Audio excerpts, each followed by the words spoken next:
আসসালামু আলাইকুম বন্ধুরা, আশা করি সবাই ভালো আছেন এবং সুস্থ আছেন। তো এসএসসি 2025 সালে যে পরীক্ষার্থী রয়েছেন এবং দাখিল 2025 সালে যে পরীক্ষার্থী রয়েছেন তাদের যে ওই মার্কশিট রয়েছে, তো ওই মার্কশিটটা কীভাবে পূরণ করবেন সেই বিষয়টি নিয়ে আজকের এই ভিডিওটা। তো এখানে আপনারা দেখতে পাচ্ছেন যে পরীক্ষা, তো এখানে পরীক্ষা যে লেখা রয়েছে এসএসসি দাখিল এবং আলিম, এই ফাঁকা ঘরে এসএসসি দাখিল আলিম এবং যে বোর্ডগুলো রয়েছে সেগুলো থাকবে।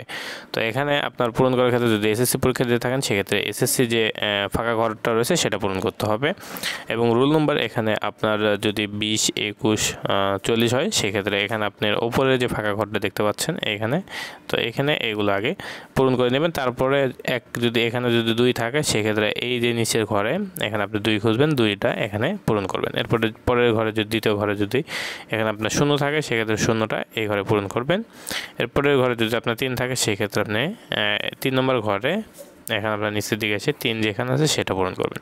রেজিস্ট্রেশন নাম্বারও সেম আগে লিখে নেবেন, তারপরে হচ্ছে নিচের ঘরগুলো ওই রকম অনুযায়ী পূরণ করবেন। বিষয় কোড যেটা থাকবে, যদি এখানে আপনার বিষয় কোড যদি 256 থাকে সেক্ষেত্রে এখানে আপনি সেভাবে পূরণ করবেন। যদি শুধু 56 থাকে কিংবা শুধু 26 থাকে সেক্ষেত্রে এখানে আপনার সেম একইভাবে পূরণ করতে হবে। অতিরিক্ত খাতা যদি নেন সেক্ষেত্রে এখানে কতটি নিলেন, লুজের পরিমাণ কটা নিলেন, যদি এখানে আপনার 4টা নিয়ে থাকেন কিংবা 5টা নিয়ে থাকেন কিংবা 6টা নিয়ে থাকেন সেক্ষেত্রে এখানে 0 দিয়ে বাম সাইডে 0 দিয়ে এখানে 6 লিখলেন কিংবা 5 লিখলেন, তারপরে এই ঘরগুলো পূরণ করে দেবেন।